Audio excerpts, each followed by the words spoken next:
नमस्कार, मैं हूं आपके साथ आलोक और हमारे साथ आज है डिबेट में हमारी सहयोगी श्रुति श्रीवास्तव। श्रुति, मैं आपका भी स्वागत करना चाहूंगा। श्रुति, अगर बात करें, जनादेश 2022 आ चुका है, 10 दिन से ज्यादा का लगभग वक्त हो चुका है। एक तरफ नए सरकार के गठन को लेकर के तैयारियां जोर शोरों से चल रही है, लेकिन आज एक खबर ने सबसे ज्यादा, जो अगर मैं बात करूं कि आम आदमी से सीधे तौर पर जुड़ी है, वो है महंगाई का दंश साफ तौर पर आज सामने आया। श्रुति, बिल्कुल सही बात कर रहे हैं आलोक जी। देखिए, सीधे जब बजट सत्र की शुरुआत हुई 2022 और 2023 में, तो वहां पर 2047 तक के देश को किस प्रकार आगे बढ़ाया जाए उसकी तो बात की गई थी, लेकिन जो निर्धारित विकास लक्ष्यों की बात बजट सत्र में देखिए नहीं की गई थी। और वही शायद एक अहम रीजन बनकर आलोक जी सामने आए हैं कि जिस वजह से महंगाई जो कमर तोड़ तैयार थी। चुनाव से पहले भी देखिए बहुत सारे ये विपक्ष की तरफ से सवाल उठते रहे हैं कि महंगाई जो होगी वो चुनाव के बाद जैसे परिणाम आएगा, देखिएगा कि आम जनता की कमर कैसे तोड़। और बिल्कुल विरोधी या यूं कहे कि विपक्ष पूरी तरीके से इसको मुद्दा भी बनाया जा रहा था, लेकिन आखिरकार अब तस्वीर सामने है किस तरीके से पेट्रोल और डीजल की कीमतों में बढ़ोतरी हुई है। बड़ी बात यह कि सिलेंडर के दाम भी बढ़े हैं, लेकिन महंगाई को किस हद तक काबू में किया जा सकता है, आज हम इस पर चर्चा करेंगे। एक बड़ा पैनल हमारे साथ जुड़ेगा। मैं अपने पैनल से तारुफ कराऊं, लेकिन उससे पहले एक खास रिपोर्ट जरा दिखाते हैं।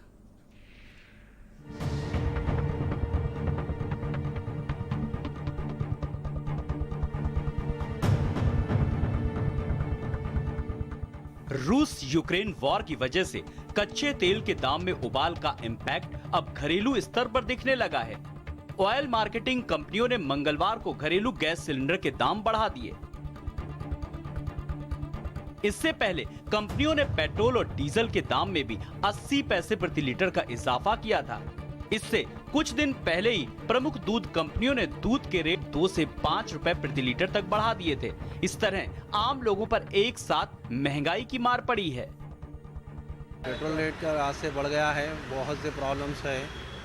पेट्रोल रेट बढ़ने से एवरीथिंग पे फर्क पड़ेगा और आम लोगों की लाइफ के लिए बहुत बड़ा एक प्रॉब्लम क्रिएट करेगा। ये गवर्नमेंट को सोचना चाहिए कि आम लोगों के लिए कुछ तो करे, पेट्रोल रेट के ऊपर कुछ तो काम करे और कुछ तो हेल्प हो आम पब्लिक के लिए। मिडिल क्लास पीपल बहुत मुश्किल है सर, आने वाला फिर बढ़ते ना बहुत मुश्किल है।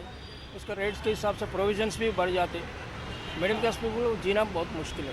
कोई नहीं सर, हमें 3 महीने पहले 10-11 पेट्रोल और डीजल पे कम भी हुए थे, तो उसका इम्पैक्ट 80 पैसे कोई खास बड़ी बात नहीं है और 90 दिन तक रुका रहा, वही बड़ा अच्छा है।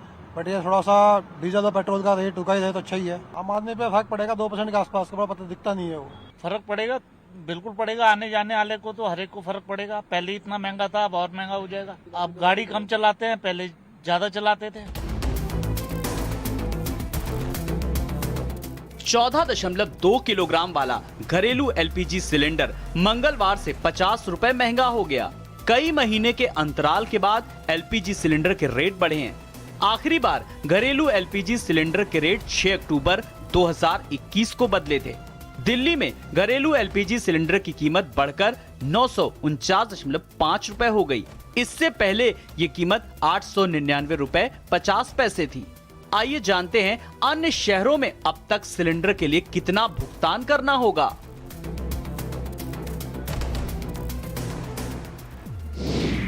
दिल्ली में 899 रुपए 50 पैसे पहले थी और अब 949 रुपए 50 पैसे अब हो गई है।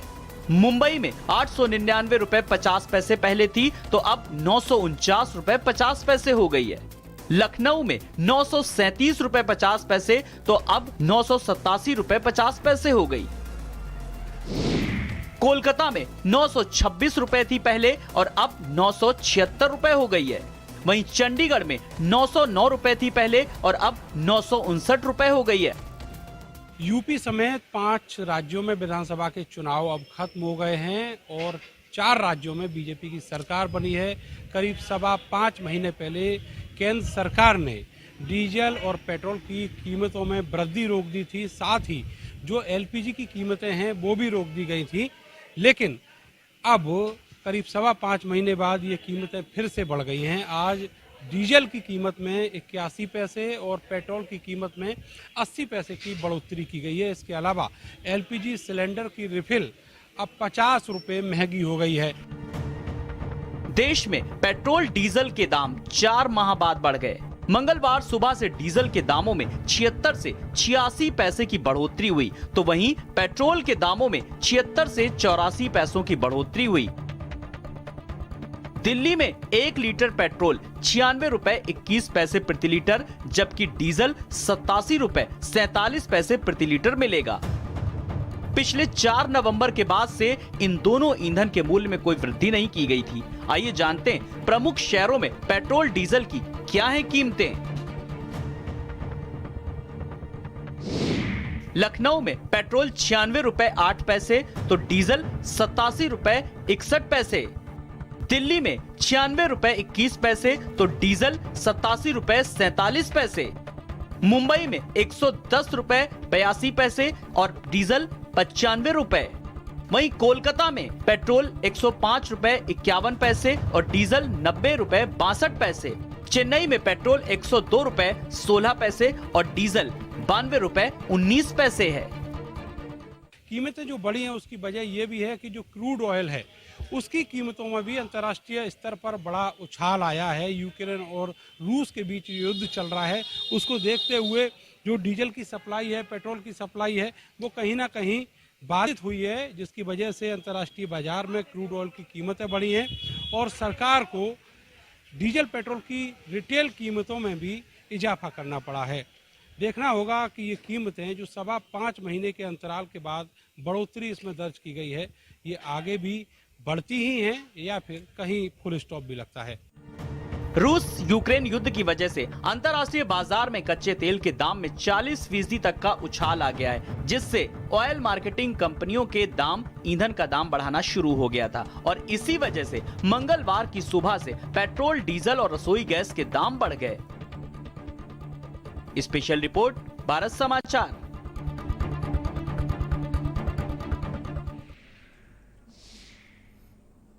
तो आपने ये हमारी खास रिपोर्ट देखी कि किस तरीके से पेट्रोल और डीजल की कीमतों में इजाफा हुआ, घरेलू गैस सिलेंडर की कीमतों में इजाफा हुआ और इसका सीधा असर किस तरीके से पूरे ट्रांसपोर्टेशन पर पड़ेगा। जाहिर सी बात है कि अगर ट्रांसपोर्टेशन पर पड़ेगा तो दूध भी महंगा होगा, सब्जी भी महंगी होगी। पर बड़ी बात यह है, महंगाई एक अहम मुद्दा है जो सरकार बनाने को लेकर के और सरकार उतारने का भी मादा रखता है और ये एक ऐसा मुद्दा है, इसको मुद्दे को लेकर के सरकारें भी किस तरीके से चिंतित हैं, सबसे बड़ी बात है। आज हम इसी पर बात करने की कोशिश करेंगे। एक बड़ा पैनल हमारे साथ जुड़ेगा जो आज हम महंगाई को लेकर के तमाम बिंदुओं पर हम चर्चा करेंगे। अपने दर्शकों को बता दें, एक सार्थक बहस करेंगे जिसमें कुछ कंटेंट हो, कुछ चीजें निकल करके आए, ताकि महंगाई क्या किस तरीके से बढ़ती है और आम आदमी को किस तरीके से प्रभावित करती है। और जल्दी से बिना कुछ देर के आए हुए मेहमानों से अपने दर्शकों का तारुफ करा देते हैं। हमारे साथ बीजेपी प्रवक्ता शबनम पांडे जी जुड़ गई हैं। शबनम जी नमस्कार, बहुत बहुत स्वागत है आपका। प्रियंका गुप्ता जी, प्रवक्ता कांग्रेस, प्रियंका जी नमस्कार, बहुत बहुत स्वागत है आपका। और भारत समाचार के स्टूडियो में नाहिद अकील जी हैं, सामाजिक कार्यकर्ता। नाहिद जी नमस्कार, बहुत बहुत स्वागत है। इसके अलावा हमारे साथ आकाश जिंदल जी भी जुड़ेंगे, देश के जाने माने अर्थशास्त्री हैं। हमारी सहयोगी श्रुति लगातार हमारे साथ बनी हुई है जिनसे हम बहुत सारी चीजों का जिक्र करेंगे। मैं सवालों और जवाबों के सिलसिले को मैं आगे बढ़ाऊं। आज मैं सवाल सबसे पहले विपक्ष से करूंगा और विपक्ष मतलब प्रियंका जी भी समझ नहीं कि मैं प्रियंका जी के पास सबसे पहले आ रहा हूं पहला सवाल लेकर के। प्रियंका जी, लगातार बढ़ती महंगाई को लेकर आप लोगों ने तो पहले ही भविष्यवाणी कर दी थी कि बस जैसे ही 10 मार्च आएगा उसके बाद 11 मार्च को सब चीजों के दाम बढ़ जाएंगे, पेट्रोल अपनी टंकी की सब लोग फुल करा ले। फिलहाल 10 दिन थोड़ा सा आगे बढ़ गया, लेकिन भविष्यवाणी सही हुई है आप लोगों की? देखिए बिल्कुल सही बात है। जिस तरह से देखिए महंगाई की मार आम आदमी की पॉकेट पे पड़ना स्टार्ट हो गई है। वादा तो इन्होंने ये किया था कि हम जो है होली पर एक सिलेंडर फ्री देंगे, पर वो तो घरों में पहुंचा नहीं, परंतु जो है उसके बढ़े हुए दाम जरूर लोगों तक पहुंच गए। 50 रुपए घरेलू गैस सिलेंडर के दाम 50 रुपए और बढ़ गए हैं। और बढ़ गए हैं मैं इसलिए मेंशन कर रही हूँ कि लगातार बढ़ते ही चले आ रहे हैं, उसमें कटौती नहीं की गई। और पेट्रोल डीजल के दाम जिस तरह से जो है, जो जितनी भी वस्तुएं हैं उनको इफेक्ट करेगी, जितने भी कॉर्पोरेट जो यूजेस के जो पेट्रोल डीजल के दाम है उस पर 25 रुपए तक की इजाफा हो चुका है। तो मैं समझती हूँ कि इन सारी चीजों का जो इनडायरेक्ट जो इफेक्ट होगा वो लोगों तक पहुंचेगा। चाहे वो साबुन हो, घर के इस्तेमाल की चीजों की बात कर रही हूँ मैं, चाहे वो साबुन हो, चाहे वो दूध हो, चाहे अन्य वस्तुएं हैं जिनका हम रोजमर्रा की जिंदगी में इस्तेमाल करते हैं, उन सभी वस्तुओं का दाम बढ़ने के कगार पे है। और इस तरह से देखा जाए तो महंगाई की जो मार है वो वाकई में आम आम आदमी की कमर तोड़ कर रख देगी, जिसकी आय में वृद्धि नहीं हो पा रही है। जी। आप देखिए कि किस बिल्कुल तरह से आम जो आदमी है सीधे तौर पर प्रभावित अगर हुआ आप है। देखें कि शबनम जी घर के चलाना पास बड़ी मुश्किल हो रहा है जिम्मेदारी के महिलाओं साथ एक को। सवाल लेकर के आ रहा हूं। चुनाव खत्म, महंगाई शुरू, क्या कहेंगी? आलोक जी, निश्चित तौर पे गैस सिलेंडर का दाम बढ़ना गृहिणियों के लिए कहीं ना कहीं चिंता का विषय जरूर है, और पेट्रोल और डीजल के भी दाम बढ़े हैं। पर इतना जरूर है कि हमारे देश की गृहिणी, केवल मैं उत्तर प्रदेश की बात नहीं कर रही हूँ, क्योंकि ये अगर दाम बढ़ा है तो कांग्रेस के शासित राज्यों में भी बढ़ा है, आम आदमी पार्टी के शासित राज्यों में भी, पूरे देश में दाम बढ़ा है। और मैं देश ही क्या कहूँ, विश्व के किसी भी कोने में चले जाइए, क्रूड ऑयल का दाम बढ़ने की वजह से, चाहे यूके हो, यूएसए हो, सब जगह मेरी बात होती है और मुझे पता चला कि वहाँ दामों का जबरदस्त इजाफा हुआ है, जबकि वो इजाफा हमारे देश में उस स्तर पे नहीं देखा जा सकता है। देखिए, चुनाव से पहले जब हमारे विपक्षी पार्टी इस बात को कह रहे थे, तो मैं जानती हूँ कि विपक्षी पार्टियों को भी मालूम है कि कोरोना का दंश लगना, उसके बाद यूक्रेन और रूस का युद्ध, ये दो कारण बहुत बड़ा कारण होता है कि किसी भी जगह की अर्थव्यवस्था को डमाडोल करना, और वैश्विक स्तर पे अर्थव्यवस्था को निश्चित तौर पे ये महत्वपूर्ण चीजें छूती ही छूती हैं, और ये वजह बनती है। बिल्कुल, चलिए ये ज्ञान वाली बातें थी जो आपने बहुत अच्छे से बताई श्रुति। अभी हम लोग ब्रेक से पहले चर्चा कर रहे थे श्रुति, और कि दूसरी वैश्विक बात, स्तर पर एक बराबर बात जिस और तरीके से बोल चीजें आ रही हैं सामने, और जब भी हम श्रुति तेल की कीमतों को लेकर के बात करते हैं तो अंतरराष्ट्रीय क्रूड ऑयल की फिलहाल कीमतों को लेकर के इसका उदाहरण दिया जाता है। श्रुति, बिल्कुल, और मेरा सवाल भी था शबनम जी कि ये जो लड़ाई थी यूएस यूक्रेन की तरफ, अगर आपका इशारा था सॉरी रशिया और यूक्रेन की तरफ, तो ये तो चुनाव के टाइम में भी था। चुनाव के टाइम में आपने रेट को नहीं इंक्रीज किया, चुनाव खत्म होने के बाद जब शपथ ग्रहण की तैयारी हो रही है, आपका पूरा फोकस इकाना स्टेडियम पे लगा हुआ है, तभी बढ़ोतरी हो गई। तो जिस तरह सिचुएशन आपने इलेक्शन के दरमियान कंट्रोल करके रखा था, अभी भी तो कंट्रोल किया जा सकता है ना शबनम जी? श्रुति जी, अगर 5 राज्यों में चुनाव हो गया है तो क्या भारत के अन्य राज्यों में चुनाव नहीं होना है? भारत एक ऐसा देश है जिसमें पूरे साल चुनाव होता है। तो अगर आप बोले कि ये चुनाव की वजह से रुका हुआ था, तो ये भी मैं आपको बता दूं, चुनाव लगातार होते रहते हैं, लेकिन अगर वैश्विक स्तर पे क्रूड ऑयल का दाम बढ़ता है तो देश को भी उसको करना पड़ता है। देश ने कोरोना के वक्त ही जिस तरह के आर्थिक संकट वैश्विक स्तर पे आया, अपने गरीब बंधुओं को, जो हमारे कहीं ना कहीं अंतिम पंक्ति में खड़े व्यक्ति थे, आर्थिक मदद के साथ साथ खाद्यान्नों की भी मदद दी गई।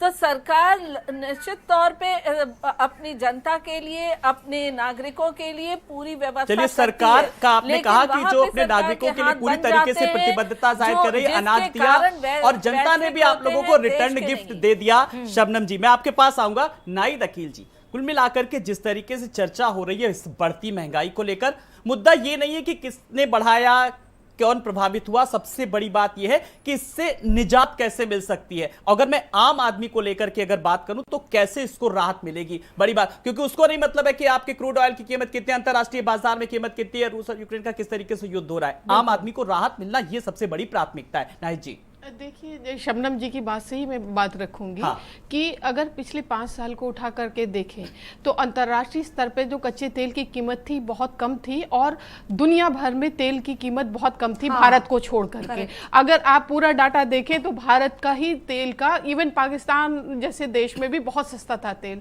तो ये तो हम नहीं कह सकते। एक जो कहा जाता है कि prevention is better than cure, तो अगर हम गृहिणी की हैसियत से खुद को देखें तो अगर मेरी तनख्वाह 1 तारीख को आती है तो ऐसा नहीं हम करते कि हमारे यहाँ 1 तारीख को सारा घर का राशन खत्म हो जाए। अगर खुदा न खास्ता 15 तारीख तक भी तनख्वाह हमारी टल गई तो हमारा घर चल जाता है, मैनेज कर लेते हैं। तो सरकार को अपने देश की जनता के लिए कितना भंडारण करना है ये सोचने की जरूरत है। अच्छा नाहिद जी, मैं आपको रोकती हुई, जो विशेष साइकिल चल रही है ये महंगाई की, वो विशेष साइकिल को तोड़ने के लिए काम भी नहीं किया जा रहा है। बजट सत्र, जैसे मैंने आपको बोला था अपने इंट्रोडक्शन में कि 22 और 23 का जब बजट सत्र की जब भाषण दिया गया तो उसमें अमृतकाल बोला गया और ब्लूप्रिंट बताया गया था 2047 के लिए, यानी कि 2047 के लिए ब्लूप्रिंट कहा गया था अमृतकाल का। और उसके बाद से कई मीडिया चैनल्स में 5 ट्रिलियन इकोनॉमी की बात करती हुई नजर आई वित्त मंत्री। लेकिन अगर इस तरह महंगाई की विशेष साइकिल को हम तोड़ नहीं पाएंगे तो वो आंकड़ा भी हम नहीं टच कर पाएंगे। मैं आपको याद दिला दूं और कि हमारी ही जो ये मंत्री जी ने जब लोगों ने प्याज और तेल के दाम बहुत बढ़ गए तो उन्होंने कहा था इसको खाना छोड़ दीजिए, मैं नहीं खाती हूँ। तो ये जनता को रिप्लाई है, जबकि इलेक्शन से पहले भी जनता ये जान रही थी कि ये थोड़े टाइम के लिए अभी पेट्रोल की कीमतें रुकी हैं, गैस सिलेंडर की कीमतें रुकी हुई हैं, लेकिन आफ्टर इलेक्शन सारे लोग तैयार थे। इवन मैं अगर अपनी बात करूं तो मैंने भी कार की टंकी पूरी भरवा ली थी कि 10 दिन के बाद तो रेट बढ़ना है, तो जितने दिन भी भाई छूट मिले इसका फायदा उठा लो। सब जानते थे। ये पहला एक ऐसा इलेक्शन मैंने देखा यूपी का कि इसमें जो विपक्ष था उसने मुद्दे पे लड़ाई लड़ी, लेकिन जो हमारी रूलिंग पार्टी थी वो बार बार घूम घूम के उसी पे आ रही थी।